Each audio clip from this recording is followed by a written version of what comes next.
আল্লাহ বলে কেমনে বাঁচবা বান্দা, তুমি জানো একদিন আখিরাতের হাসরের মাঠের একদিনে দুঃখ কষ্ট আর পেরেশানিতে কুলের বাচ্চা বুড়া হয়ে যাবে একদিন। কোরআন শরীফের আয়াত। রাগ হইও না নওজোয়ান, হতে পারে তোমার 10 বছরে আমার মতো এমন একটা ধমক আর কেউ দেয় না। আমি তোমার কল্যাণ চাই,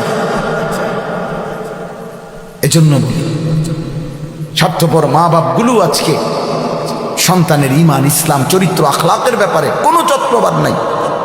চোখের সামনে ছেলে 365 দিনের 1 বছরে, খোদার 1 বছরে কোনোদিন ফজরের নামাজ পড়ে না, অথচ বয়স 16, 18, 14, 20। স্বার্থপর মা বাপ